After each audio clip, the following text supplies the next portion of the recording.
Hi, this is Jaya. In this video, we shall see the summary of Boys and Girls by Alice Munro. Alice Munro's Boys and Girls was first published in 1964.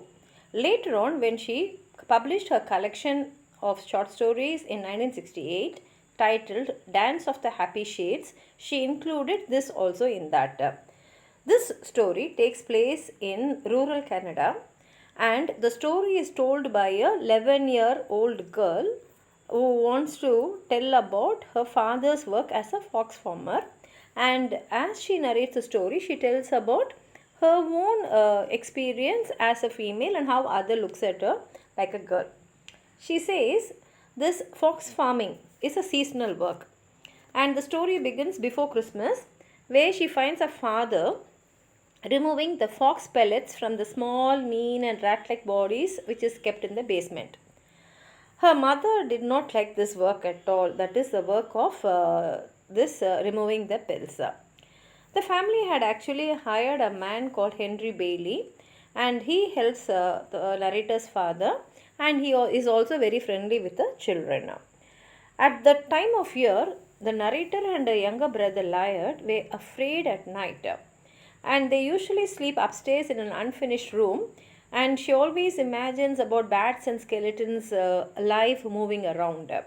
So the children kept certain rules so that they will be safe, and wherever they go, that is into certain rooms which had lights and some rooms did not have lights, they followed these rules to keep themselves safer. And they also had the habit of singing till they sleep.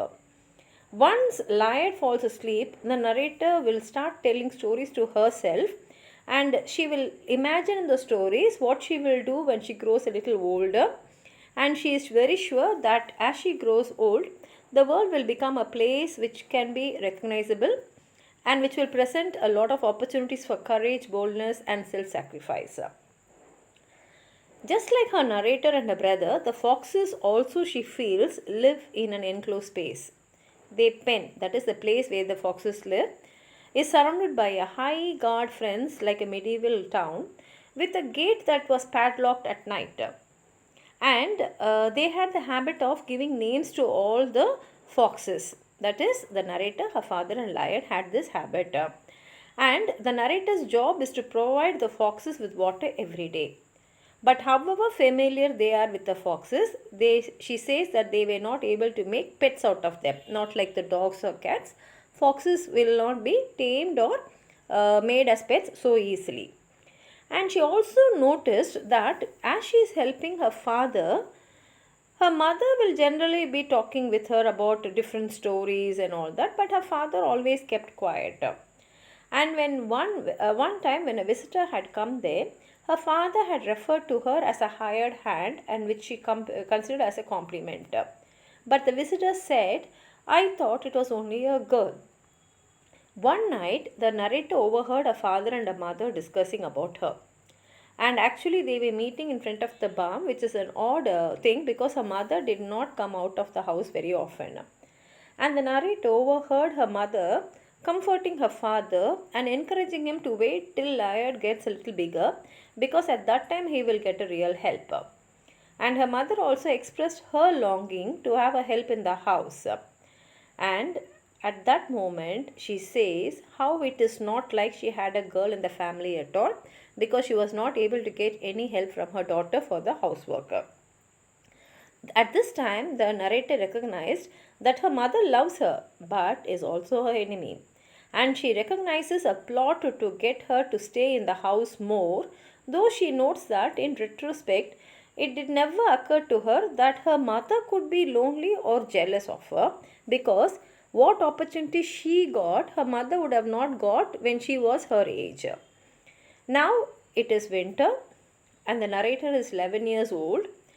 At that time, her grandmother visits them, and now she begins to hear a great deal more on the same theme which her mother had sounded when she had been talking in front of the barn. That is, they felt that the narrator must be more helpful in the family than helping a father in the fox farming. The family's foxes eat horse meat. And as the farmers were purchasing tractors at the end of World War II, the narrator's family was able to buy more horses. And that year, they purchased 2 horses, Mac and Flora, who the narrator's father, Henry Billy, will shoot in the spring to provide food for the foxes.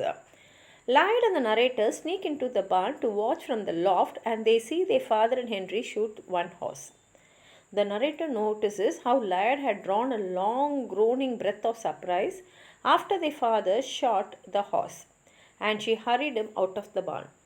As Lloyd becomes young and obedient again, she remembers a time years before when she endangered him on the top beam of the barn. She makes Lloyd promise not to tell that she brought him to watch the horse killing, and then she takes him into the town to watch a movie. 2 weeks later, she knows that they will kill Flora, and she doesn't think that she should go and watch it. But when the men take Flora out of the barn, Flora breaks free and runs through the backyard. Since Flora ran suddenly, her father and Bailey shouted to her to run and close the door. But instead of shutting the door, she opens it as wide as she can. The men, including Lloyd, pass through the gate to catch Flora, and the narrator shuts the gate. She returns inside to her mother, knowing that they would catch Flora, but also fearing what would happen because she had never disobeyed her father before this. The narrator sits upstairs on her bed in the room which she had begun to decorate and reflects on her and Lloyd's nighttime routine. On that day, and from that day onwards, they did not sing at night anymore. In her nighttime stories, instead of rescuing others, she found somebody coming and rescuing her. When the men return, Lloyd boasts that they shot old Flora and holds up a streak of blood on his arm as proof, and she understands that he has come out of the previous fear. Over the meal, Lloyd tells the group that it was the narrator's fault that Flora escaped. At her father's disbelief and to her shame, the narrator feels herself start to cry. She has no answer when he asks her why she is crying. Later, he dismisses her with the phrase, "She is only a girl." And the story ends with the narrator wondering, maybe it is true. That is, maybe it is true that she is only a girl. It's a beautiful story by Munro. If you have anything more to add on to what I've said, please write it in the comment box. Like the video, share it with your friends. And if you have not subscribed my channel, please subscribe. Thank you.